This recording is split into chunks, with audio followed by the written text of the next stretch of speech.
Assalamualaikum warahmatullahi wabarakatuh. Alhamdulillah wassalatu wassalamu ala Rasulillah wa ala alihi wa sahbihi wa man da'a bi da'watihi wastanna bi sunnatihi ila yaumil liqa'i rabbih. Al-habaib al-afadil al-ulama al-ajilla nafa'ana Allah bi ghaziri 'ulumihim wa bi husni adabihim wa lutfihim. Ja'alana Allah wa iyyahum ma'al habibil mustafa fi jannatihi al-'ula. Orang yang menyambut beliau, kalau dia masih ada ikatan dinas, maka beberapa hari ini kita lihat orang itu dihukum dari jabatannya. Orang yang mengupdate status kalau menulis nama beliau, maka Instagramnya akan diblokir. Hanya menulis namanya saja, maka Facebooknya akan ditutup. Orang menjadi takut untuk menjenguk beliau, kecuali orang-orang yang takutnya sudah dihabiskannya untuk Allah. Apa dosanya? Apa salahnya? Berapa triliun negeri ini pernah dirugikannya? Berapa sumber daya alam, minyak, batu bara, nikel, uranium yang pernah dijualnya ke luar negeri?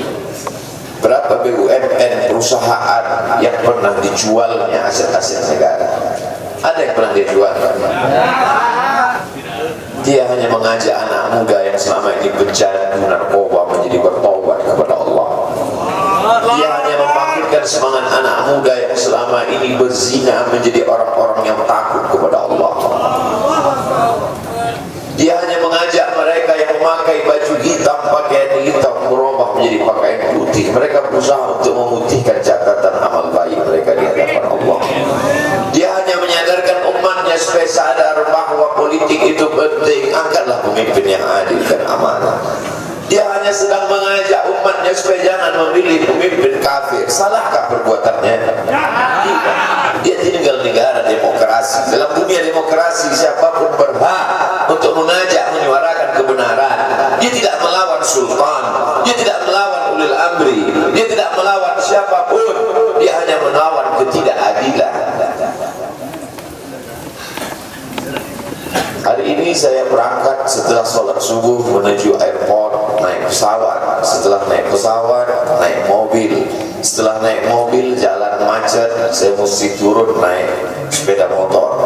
Setelah naik sepeda motor pun juga tidak bergerak, jalan kaki. Akhirnya sampai kemana? Dalam hati saya berkata, celaka betul orang yang mengatakan kemarin katanya tidak ada akan menyambutnya. Sudah 3 hari, saya pikir 3 hari tidak ada orang lagi. Saya akan datang bisa duduk berdua dengan beliau. Saya tidak datang mau ceramah, saya tidak datang mau tausiah, saya tidak datang mau tabligh akbar. Ternyata yang menyambutnya seramai ini, sebanyak ini, orang berjalan kaki, anak-anak muda berjalan kaki, orang tua, ibu-ibu duduk di pinggir jalan. Apa yang membuat mereka datang kemari? Satu, cinta. Lagu baru ni'aliha ahabu ilayya wa asfali balwaha, kata Qais.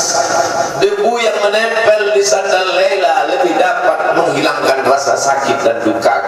Hanya cinta kepada Laila, apalagi cinta kepada zuriat Nabi Muhammad SAW. Andai engkau orang alim, andai engkau hafal kitab, andai engkau mengerti kitab kuning, banyak ilmu, tapi ada kebencianmu kepada ahli bait Rasulullah SAW, hilang keberkahan hidupmu. Andai engkau punya derajat seperti seorang wali, andai engkau diangkat Allah sebagai wali, maka jatuh derajat kewalianmu hanya karena kebencianmu kepada ahli bait.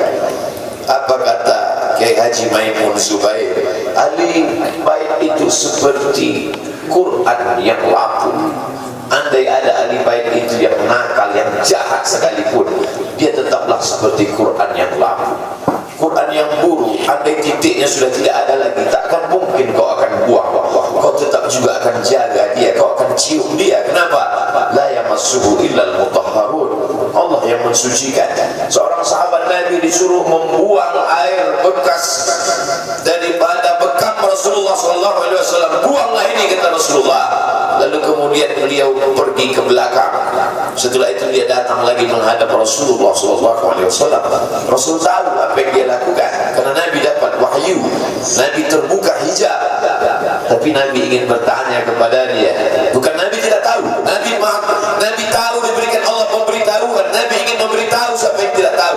Kemana darah bekam tadi kau buat, kata Nabi. Ku minum ya Rasulullah. Mengapa engkau minum?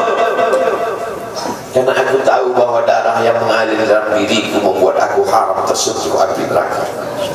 Mengalir darah itu dari dia kepada Sayyidatuna Fatimah, dari Fatimah kepada Sayyidina Al-Hasan, dari Sayyidina Al-Hasan ada juga kepada Sayyidina Al-Husain, dari Sayyidina Al-Husain kepada Sayyidina Ali Zainal Abidin, dari Zainal Abidin kepada Sayyidina Muhammad Al-Baqir, dari Sayyidina Muhammad Al-Baqir mengalir darah itu kepada Sayyidina Ja'far Sadiq, dari Ja'far Sadiq mengalir kepada Sayyidina Ali Al-Uraidi, dari Ali Al-Uraidi mengalir darah itu kepada Sayyidina Muhammad An-Naqib, dari Muhammad An-Naqib mengalir darah itu kepada Sayyidina Isa sampai kepada Sayyidina Ahmad bin Isa Al-Muhajir.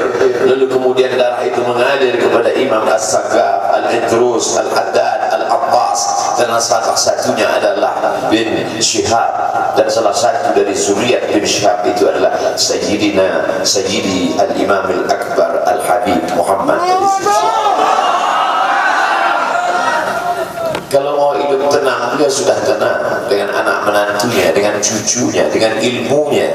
Beliau meraih gelar LC dari Universitas Imam Muhammad Ibn Saud. Dia cukup dengan majlis-majlis maulidnya, cukup. Mengapa dia bersusah payah? Mengapa dia mesti kena fitnah? Dia hanya mengikut darah Sayyidina Al-Husain. Kalau mengikut Sayyidina Al-Hasan lembut, mengikut Sayyidina Al-Hasan lembut sentuhannya. Maka para ahli bait ini mengikut dua aliran, Sayyidina Al-Hasan dan Sayyidina Al-Husain. Kedua-duanya saya cintai. Habaib yang mengikut Sayyidina Al-Hasan, saya datang, saya cium tangan mereka, saya bersilaturahim, lembut gaya mereka. Tapi mereka semua mengajak untuk mencintai Sayyidina wa Maulana Muhammad sallallahu alaihi wasallam.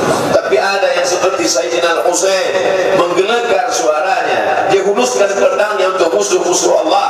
Keduanya adalah sama-sama diridhai Allah. Innal Hasan wal Husain sayyida syababi ahli jannah. Yang mencintai Sayyidina Al-Hasan, mencintai Sayyidina Al-Husain, yang mencintai zuriat mereka, keturunan mereka, maka dengan cinta itu bekal kita menghadap Rasulullah SAW. Andai aku dihadapkan nanti menghadap Allah, tahajudku tak sebanyak Imam Ahmad bin Hanbal 300 raka'ah fil yawmi wal laylah, 300 rakaat sehari semalam. Andai aku dihadapkan kepada Rasulullah SAW, maka jihadku tidak sebanyak Sayyidina Khalid bin Walid. Setiap jengkal kulitnya, setiap tetes darahnya tak lepas daripada tebasan tombak, anak panah dan pedang. Andai aku dihadapkan kepada Sayyidina Maulana Muhammad SAW, amalku tak sebanyak Abdurrahman ibn Auf. Lalu apa bekalmu, hai Abdul Somad? Adakah ceramah-ceramahmu itu bisa kau jadikan bekal menghadap Allah? Tidak. Sebagiannya sudah diambil oleh tatapan mataku melihat berapa subscriber, follower dan viewer. Abdul Somad mungkin habis amalnya sudah ria. Satu-satunya yang akan menjadikan bekal menghadap Rasulullah hanyalah aku pernah mencintai keturunan aku pernah mencintai zuriat.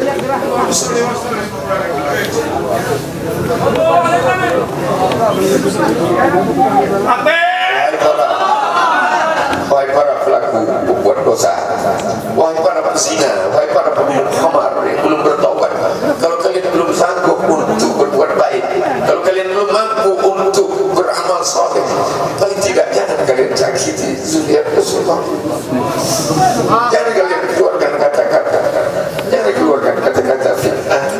Bagaimana kalian akan menghadap Rasulullah? Bagaimana kalian akan menghadap Rasulullah? Pada saat itu seluruh umat berkumpul menghadap Nabi Adam alaihissalam. Kami tidak sanggup berdiri di padang mahsyar ini, wahai Adam. Menghadaplah kepada Allah. Kata Adam, aku tidak sanggup menghadap Allah, karena dulu Allah berkata, la taqrabah hadhihi syajarah, jangan kau dekati pohon kuldi ini, tapi aku malah makannya, ya Allah. Mereka datang menghadap Nabi Nuh alaihissalam. Nabi Nuh, aku tak sanggup menghadap Allah karena anakku durhaka. Sa'awi ila jalalin ya'simuni minal ma', aku akan naik ke atas bahtera perahu yang bisa menyelamatkan aku dari air. Aku tak sanggup menghadap Allah, kata Nabi Nuh alaihissalam. Mereka menghadap kepada Nabi Musa, aku tak mampu, kata Nabi Musa. Mereka menghadap kepada Nabi Isa, aku pun malu kepada Allah karena mereka jadikan sembahan di atas muka bumi Allah. Mereka hanya mampu menghadap Sayyidina Maulana Muhammad sallallahu alaihi wasallam. Wahai para peminum khamar, wahai para pezina, wahai para pelaku dosa, kalau kalian belum mampu beramal soleh, belum mampu bertobat, paling tidak jangan kalian zina zuriat Rasulullah SAW. Bagaimana kalian akan menghadap Rasulullah? Pada saat itu tak ada syafaat. Man dzalladzi yashfa'u 'indahu illa bi'idhnih. Tak ada satu pun yang bisa memberikan syafaat kecuali Sayyidina wa Maulana Muhammad sallallahu alaihi wasallam.